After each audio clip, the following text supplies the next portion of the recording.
హ్యావ్యూస్ faecal microbiota transportation FMT ఏంటిది? Poop transportation అన్నట్టు అనుకోవచ్చు. పూప్ అంటే ఏంటి? మలం. దీన్ని ఫెకల్ ట్రాన్స్పోర్టేషన్ అనే వాళ్ళు అంటున్నారు. మలం ఒకరి నుంచి ఒకరికి అసలు ఏంటి? మామూలుగానే బాడీలో ఏదన్నా దారుణమైన వేస్టేజ్ ఉందంటే అది మలం. దానిని ట్రాన్స్ప్లాంటేషన్ చేస్తే ఒకరి నుంచి ఒకరికి ఇచ్చేది ఏంటి అసలు? మీరు తప్పు చెబుతున్నారు, అంతేనా? హ్యూమన్ మైక్రోబ్స్ అని అమెరికా అండ్ కెనడాలో ఉంది కంపెనీ, 2020లో పెట్టారు. వాళ్ళు పరిశోధనలు చేస్తూ ఉన్నారన్నమాట.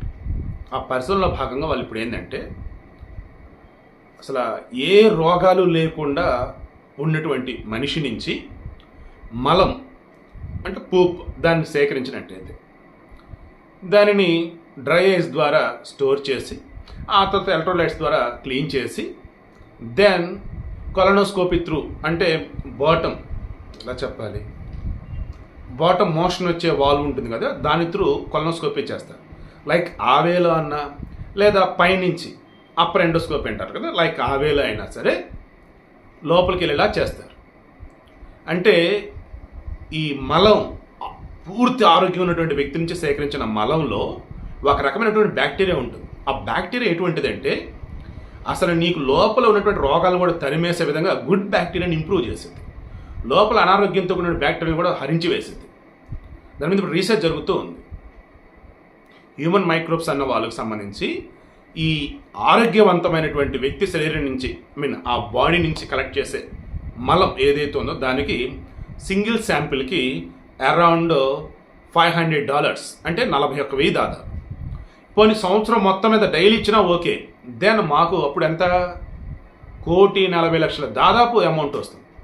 ఒక సంవత్సరం అంతా పూర్తి ఆరోగ్యంతో ఉన్నటువంటి వ్యక్తి తన మలాన్ని వీళ్ళకి పంపితే అది కూడా ఇలా డ్రై ఐస్ అంటే తెలుసుకో, మనం చెప్పుకున్నాం ఘనపద సాలిడ్స్ కార్బన్ డైఆక్సైడ్.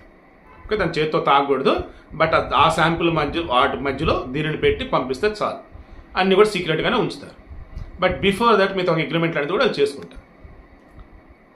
మీకు అర్థమైందని చెప్తున్నది. ఒక మనిషి చనిపోయిన తర్వాత ఇంకా దేనికి పనికిరాడు అనుకున్నటువంటి సందర్భంలో మనిషి చనిపోయిన తర్వాత శరీర భాగాలు పనికొస్తాయి అన్న వేళ డాక్టర్ ప్రూవ్ చేశారు, ఇప్పుడు వాడుతున్నారు.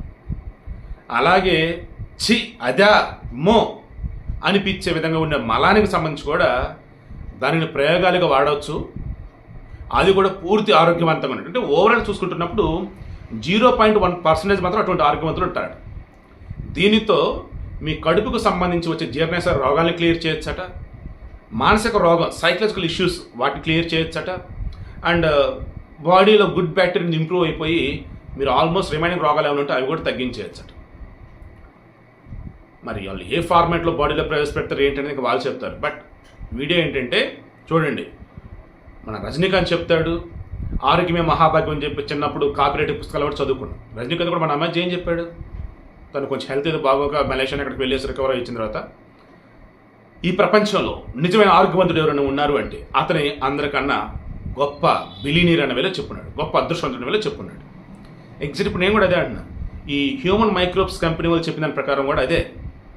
ఎవడైతే ఏ రోగాలు లేకుండా ప్రశాంతంగా ఉంటూ ఉంటాడు వాడంత అదృష్టవంతుడు ఇంకోటి లేడు. ఎందుకంటే వాడు వేస్టేజ్ ఫార్మాట్లో వదిలేసేది కూడా ఏకంగా ₹1,00,00,000 విలువ అన్నట్టు ఇప్పుడు లెక్క.